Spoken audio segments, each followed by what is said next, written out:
अभी तक जा रहे हैं? मुझे कुछ देर हो गई। इनका एक्सीडेंट हो गया था, इसलिए मैं इन्हें साथ ले आई। आशा, तुम मेरे साथ आओ।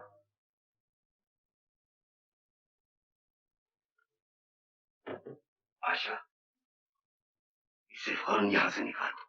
आंदा कभी इससे मिलने की कोशिश न करना। बात क्या है डैडी? ये आदमी कुमार वगैरह कुछ नहीं है। मशहूर डाकू रंजीत सिंह, और इसकी गिरफ्तारी पर 50,000 रुपए का इनाम है। ये मैं जानती हूँ डैडी।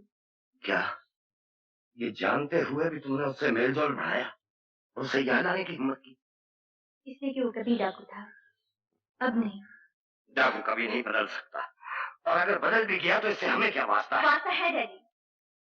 अगर यही डाकू वक्त पर साथ नहीं देता तो इस घर की इज्जत खाक में मिल चुकी होती और हम दुनिया को मुंह दिखाने लायक नहीं रहते। ये क्यों नहीं सोचती कि अगर दुनिया को ये मालूम हो गया कि राय बहादुर शिव नारायण सिन्हा की बेटी एक गुनहगार मुजरिम डाकू का साथ दे रही, तो क्या हम दुनिया को मुंह दिखाने के लायक पाए? कुछ भी हो डैडी, जब उसने मेरे लिए अपने साथियों को छोड़ दिया, अपने पिता समान भाई से नाता तोड़ दिया, मैंने भी उसके साथ चलने की कसम खाई थी, उसका जीवन बदलने की प्रतिज्ञा की है। आशा, मैं अपना गलत रास्ता अख्तियार नहीं करने दूंगा और ना ही उससे मिलने दूंगा। उसके लिए सिर्फ दो ही ठिकाने हैं, जेल की कुर्सी या फांसी का फंदा। मैं अभी उसे वहां तक पहुंचाए देगा। नहीं डैडी, मैं आपको फोन नहीं करने दूंगी। इस घर में पुलिस नहीं आएगी। तो नौबत यहाँ तक पहुंच गई है तो पुलिस की भी जरूरत नहीं। मैं उसे गोली मार दूंगा। छोड़ दो आशा। लगता है लाइसेंस लेने के बाद आज पहली बार आपने रिवॉल्वर उठाया है।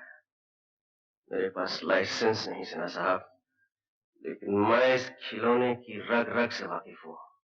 मुझे डराइए मत, एक बुजुर्ग की तरह इसे रखकर बात कीजिए, वही होगा जो आप चाहेंगे। रंजीत।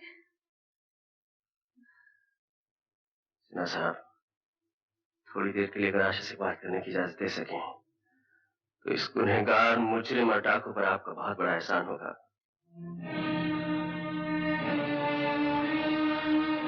मेरा यकीन कीजिए सिन्हा साहब, इस घर की इज्जत मुझे अपने वचन से ज्यादा प्यारी है।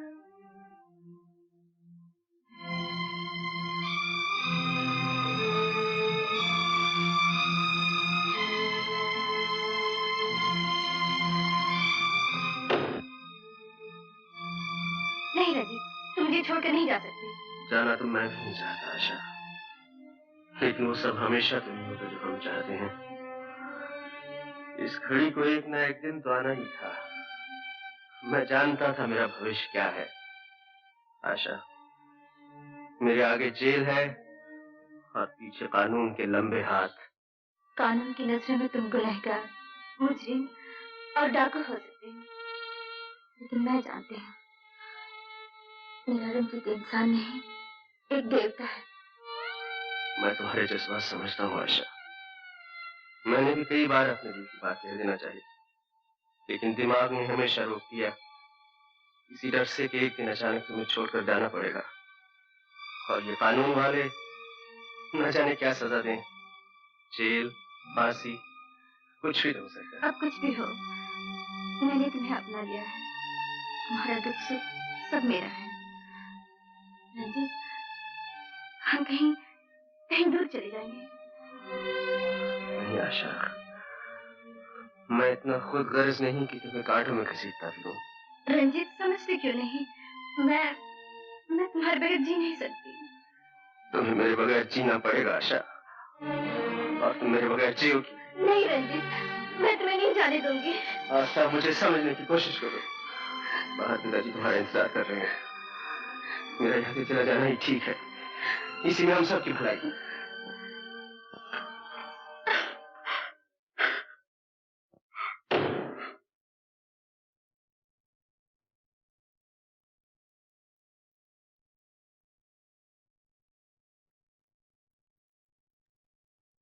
मैं पूछता हूं, महावीर को गद्दार कहकर उसे गोली मारने वाले ठाकुर अपने छोटे भाई के बारे में कब तक सोचेंगे?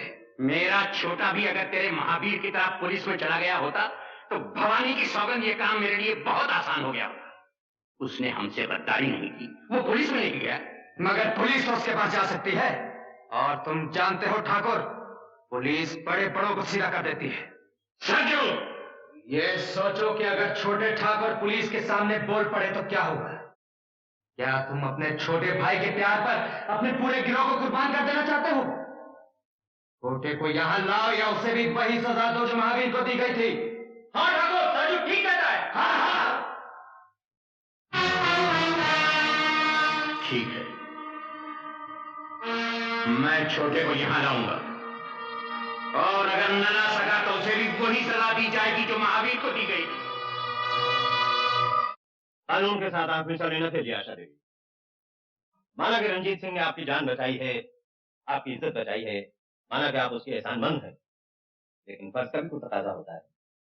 रंजीत कहाँ है? मैं नहीं बताऊंगी। बताएंगी तो आप जरूर। इस कुर्सी पे आराम से बैठ के नहीं बताएंगी तो हवालात में 2 रात गुजारने के बाद। आप मुझे धमकी दे रहे हैं? नहीं, मैं समझा रहा हूँ, हवालात बहुत बुरी जगह है। सुना तुमने? जी हाँ, कई बार सुना है लेकिन देखा नहीं है।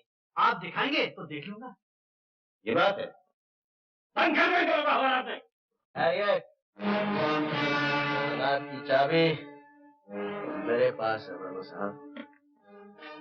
तो तुम हो रंजीत सिंह, दूसरों से तुमने खूब चकमा दिया। आपकी और हमारी आंख मिचोली तो बरसों से चली आ रही है वर्मा साहब, लेकिन आज उस खेल का आखिरी दिन है। रंजीत, आशा, तुम शंकर को लेकर जाओ यहाँ से। क्या तुम समझते हो तुम इन लोगों को छुड़ा के यहाँ से निकल जाओगे? खबरदार! हाथ काबू में रखिए वर्मा साहब। रंजीत सिंह, ये मत भूलो कि ये पुलिस ऑफिस है, यहाँ से कोई बाहर नहीं जा सकता।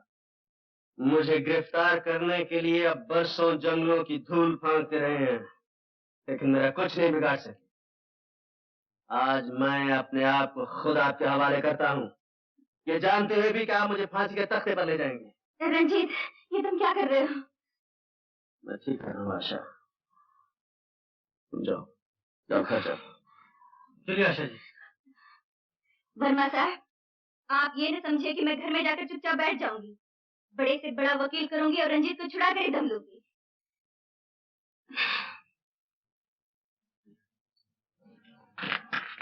मैं ये सोच भी नहीं सकता था ठाकुर रंजीत सिंह एक लड़की के लिए अपने आप को कानून के हवाले कर देगा।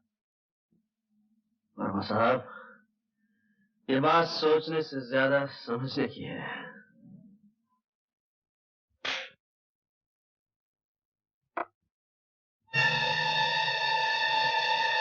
डैडी, लड़की, छोटा कहाँ है? अच्छा, तो तुम हो बड़े ठाकुर जिसने अपने छोटे भाई की तकदीर में फांसी ले दी है। क्या बकती है लड़की? निहत्थे और बेगुनाह लोगों पर तो कोई भी बंदूक तान कर सुरमा बन सकता है। बड़े बहादुर बनते हो तो सच्चाई का सामने करके देखो। बहुत बोल रही है ठाकुर, कहो तो उसकी जबान खींच दूं। ये तो तुमसे भी बहादुर निकला बड़े ठाकुर। बेबस लड़कियों के सामने तो और भी बहादुर बन जाता है। बातों में वक्त बर्बाद मत कर छोकरी, बता छोटे ठाकुर कहाँ है? तुम होते कौन हो मुझसे कोई बात पूछने वाले? लड़की, मैंने आज तक किसी औरत पर हाथ नहीं उठाया। याद रख, अगर छोटे का पता नहीं बताएगी तेरा गला घोट दूंगा, तेरे बाप को गोली मार दूंगा और इस मकान को जलाकर राख कर दूंगा। मैंने कब कहा कि नहीं बताऊंगी? जरूर बताऊंगी। कान खोल कर सुनो, तुम्हारे छोटे ने अपने आप को कानून के हवाले कर दिया है। भगो मत, मेरा छोटा किसी के आगे हथियार नहीं डाल सकता। तो जाके डीएजी वर्मा से पूछ लो। वर्मा? हाँ, वर्मा, वो रंजीत की तलाश में यहाँ आया हुआ है। मैं तो कहता हूँ ठाकुर, इस छोकरी को उठा के ले चलो। छोटे ठाकुर जहाँ भी होंगे अपने आप आ जाएंगे।